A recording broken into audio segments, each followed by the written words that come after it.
The leaves turn gold, the weather turned cold, and the story began to unfold.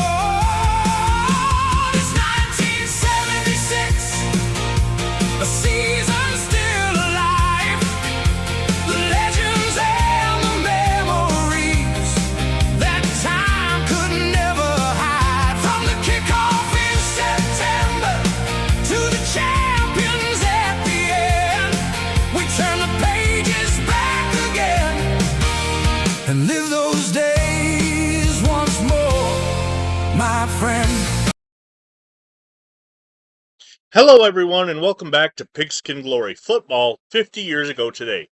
Today we're looking back at Monday, July 26, 1976, where NFL training camps continued to take shape, college football evolved, Sports Illustrated checked in on the biggest story in football, and CFL was in action. Let's get started.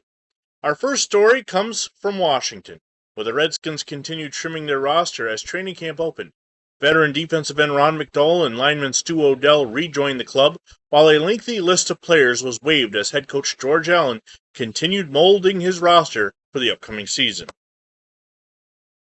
Next, we met one of training camp's most inspiring stories. Miami Dolphins rookie fullback Don Testerman was nearly blind in one eye and had limited vision in the other, yet he refused to let that stop him from chasing an NFL dream. Testerman impressed legendary coach Don Shula during a scrimmage with several strong runs and a hard-hitting style of play, hoping his determination and special teams ability would earn him a roster spot. Our third story offered a different perspective on professional football. Alice Kiick, wife of former Dolphins star Jim Kiick, spoke candidly about the challenges football placed on players' families. She described the pressure of fame, the demands of the game, and how the pursuit of championships often came at a personal cost, providing a rare glimpse into life away from the football field. Next, a newspaper column took a look at the biggest football stories of July. New Orleans fans were excited about the arrival of Hank Stram. The rain-shortened college all-star game continued to spark debate, and once again O.J. Simpson's future dominated the conversation. Reports suggested Buffalo was seeking a massive package from the Los Angeles Rams, which would include Lawrence McCutcheon, Jack Youngblood, and Jim Youngblood, in exchange for the former league MVP. We shifted then to the college game, where a preseason survey showed the Southwest Conference was changing rapidly. Players were becoming bigger and stronger than ever before, while schools were expanding their recruiting nationwide. The conference was no longer built solely on Texas talent, reflecting a trend that would continue to shape college football in the years ahead. Monday also means Sports Illustrated. Although the cover focused on the Summer Olympics, football still played a prominent role inside the magazine. The feature story examined O.J. Simpson's uncertain future with the Bills, while additional football content including memorable quotes from around the league, a football-themed Xerox advertisement,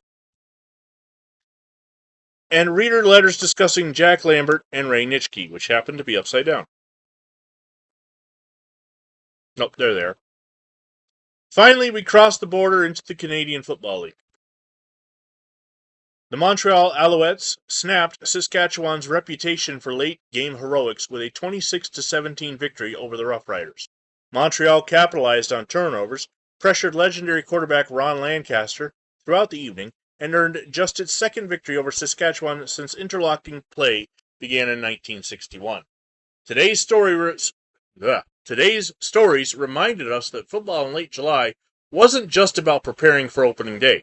Teams were shaping their rosters, players were chasing lifelong dreams, families were dealing with the pressure of fame, college footballs continued to evolve, magazines followed the game's biggest stars, and the CFL season rolled on north of the border. That wraps up our look back at July 26, 1976. If you've enjoyed today's journey through football history, please like, share, and subscribe so you don't miss another day as we continue reliving the game exactly 50 years later. Join us next time as we turn the calendar to July 27th for another day in football history. Until then, this has been Pigskin Glory Football 50 years ago today.